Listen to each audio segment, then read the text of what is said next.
अस्सलाम वालेकुम। SM news के साथ मैं हूं मुकद्दर रज़ा। SM न्यूज़ स्टूडियो में खुश आमदीद।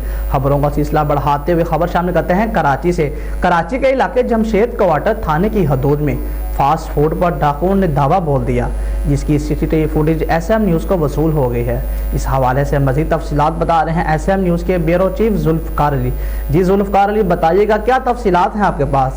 जी बिल्कुल, CCTV फुटेज में देखा जा सकता है कि दो मोटरसाइकिल पर 3 डाकू फास्ट फूड पर आए।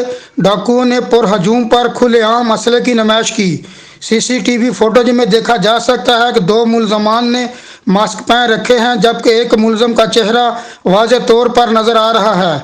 आप देख सकते हैं कि मुलजमान ने फास्ट फूड पर मौजूद मुलाजमीन और दीगर अफराद से मोबाइल फ़ोन नकदी छीन ली, जबकि एक मुलजम पुरहजूम मकाम पर पिस्तौल लहराता रहा। जमशेद क्वार्टर थाने के करीब होने वाली इस वारदात में पुलिस गायब रही, जबकि पुरहजूम मकाम पर किसी ने भी डाकुओं को पकड़ने की कोशिश नहीं की। फुटेज में देखा जा सकता है कि एक फास्ट फूड मुलाजिम ने अपना मोबाइल फ़ोन छुपा दिया, जबकि पुलिस का गायब होना पुलिस की कारकर्दगी पर एक सवालिया निशान है। जी बहुत शुक्रिया जुल्फ़कार, तफसीलात से आगाह करने के लिए। मज़ीद खबरों के लिए देखते रहिए SM न्यूज़।